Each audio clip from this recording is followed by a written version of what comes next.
All right, diving in today, we're tackling Rich Dad, Poor Dad. Oh, classic. It is, right? It feels like anyone who's even thought about personal finance has at least heard of this book. Yeah, it's practically a rite of passage. So we're doing a deep dive today using the excerpts you all provided, seeing what holds up, what's maybe changed, all that good stuff. Love it. And this book, I mean, it really shook things up when it came out. Oh, totally. It kind of throws that whole go to school, get a good job idea right out the window. Exactly. It makes you question that whole traditional path. Like, is that secure job really the key? Especially now, right? Like, the world's changing so fast. Right. It makes you wonder if conventional education is really setting you up for financial success. And then there's that whole rat race thing. Oh, yeah, the rat race. Do you think that still resonates with people? Like, is that feeling still relevant? Absolutely. I mean, that cycle, working for money, paying bills, never quite getting ahead. It's like you're on a treadmill.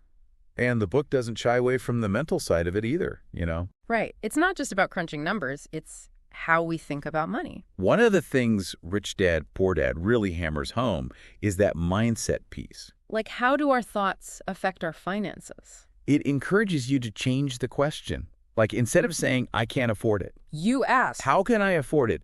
Subtle shift, but It kind of opens up possibilities. right, instead of limitations. And something else the book digs into is the lack of financial literacy. Like, most of us just don't get that in school. True. And there's that anecdote, right, where even educated adults struggle with this board game. The cash flow game. Yeah, because they're missing that basic financial knowledge. Okay, so is the takeaway, like, just learn more about money?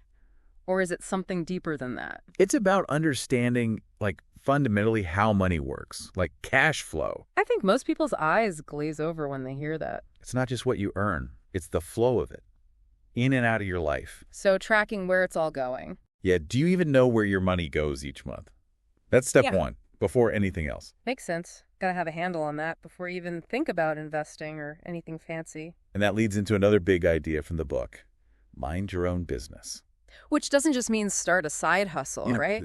It's about understanding what an asset is versus a liability. And I remember those visuals from the book, right? Like those Yeah. simple commas. Exactly. An asset puts money in your pocket, so Rental property, maybe? the perfect example. Yeah. Liability takes it out, like Credit card debt. Ouch. exactly. So Rich Dad wants you building those assets, minimizing the liabilities. And it flips the script on what we traditionally consider an asset, right? Absolutely. Think, what skills do you have that could make you money? Writing, design, maybe. Those are assets. On the flip side, you got those subscriptions you're not using, gym memberships, Draining the bank account. liabilities.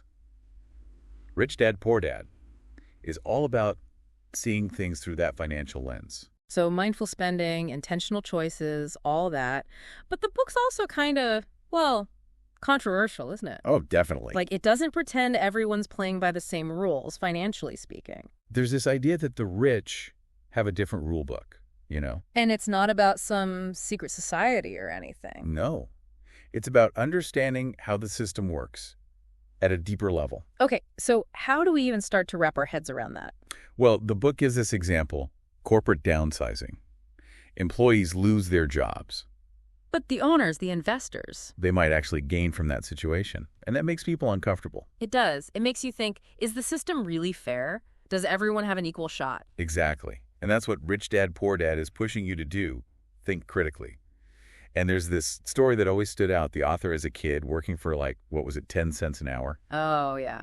Tough lesson. But it wasn't just about hard work. It was about fear and desire. The rich dad wanted him to feel that, the discomfort of low pay, that hunger for more. And think about it. Have you ever bought something you couldn't afford just because you wanted it?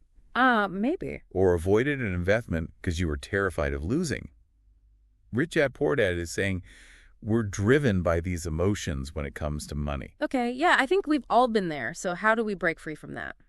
That's where this idea of inventing money comes in. Hold on, we're not literally printing cash, right? No, it's about using financial smarts and creativity to generate wealth.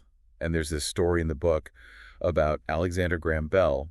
He tried to sell his telephone patent to Western Union for $100,000. Wait, Western Union turned down the telephone? They did. Thought it was a stupid idea. Imagine having the vision to see the potential back then. Right. Sometimes I think, what opportunities am I missing because I just don't see them? Like, is that what Rich Dad, Poor Dad is getting at? Totally.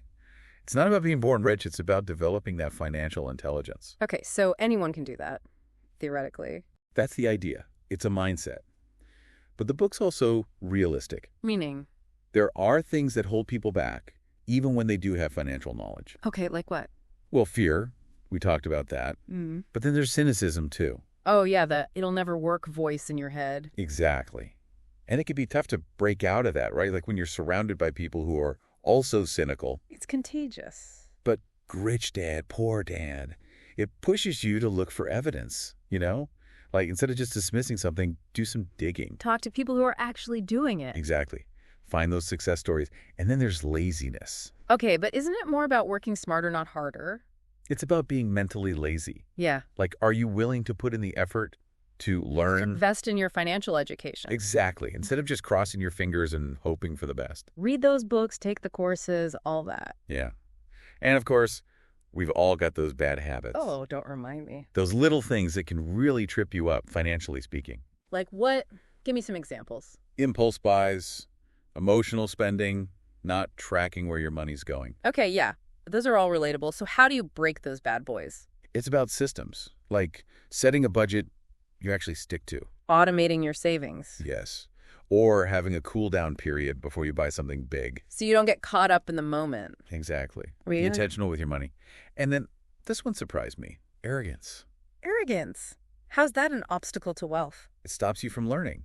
Like when you think you already know it all. You don't ask for help. You don't listen to advice. And you miss out on opportunities. So Rich Dad, Poor Dad, it's really pushing humility. Being open to learning, even if you think you're pretty smart already. Right. And all these obstacles, they tie back to those 10 steps, you know? Yeah, it's not just financial strategy. It's the whole mindset shift. Starting with that strong why. Like, why do you want to be wealthy? It's got to be more than just buying stuff. Exactly.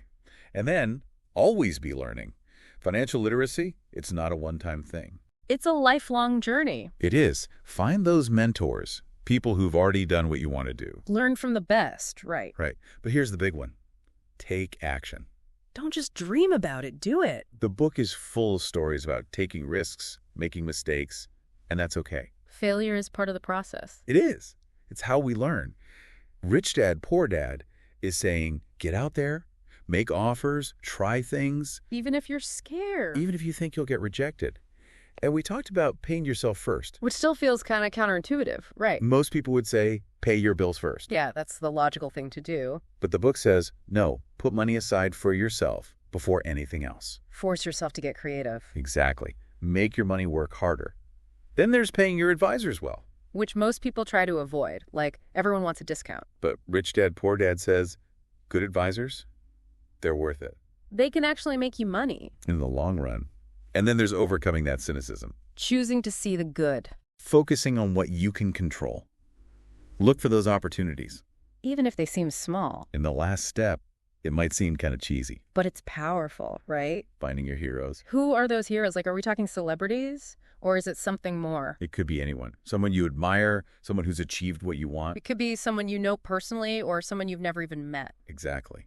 Find people whose stories inspire you, whose lives you want to emulate. Okay, so it's about finding that inspiration, that drive to keep going.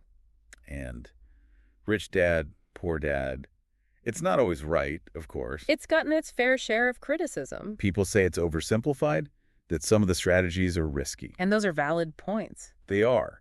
But at its heart, this book, it's a conversation starter. It makes you think. It challenges you to question what you believe about money. And maybe to take control of your financial life. And that's what's so powerful about it, right? It's not just giving you a list of to-dos.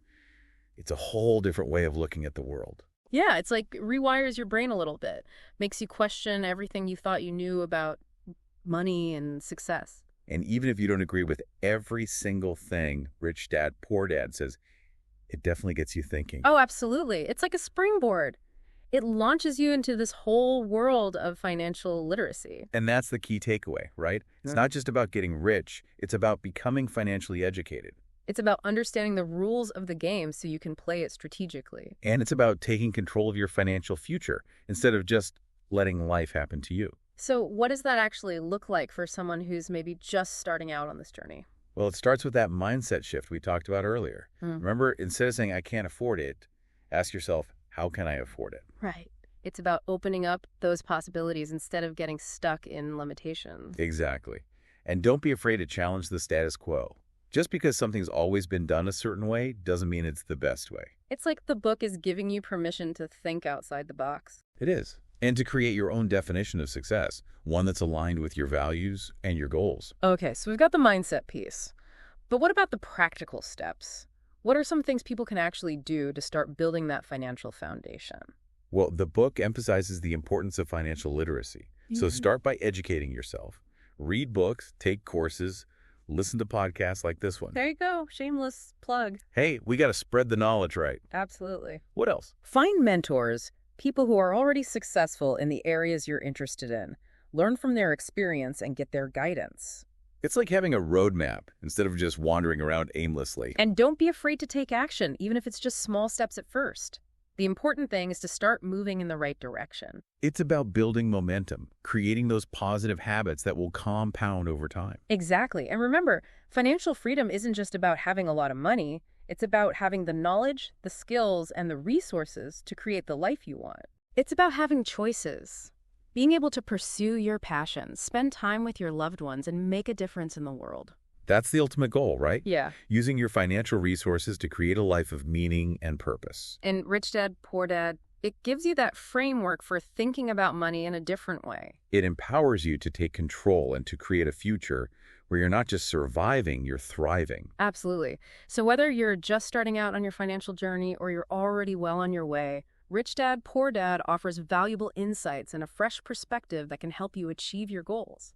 And maybe even inspire you to dream bigger and to create a life that truly aligns with your values. Well said. I think that's a perfect place to wrap up our deep dive into Rich Dad, Poor Dad.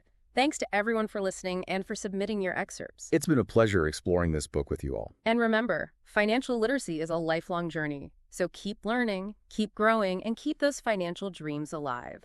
We'll see you next time for another deep dive into the world of ideas and information.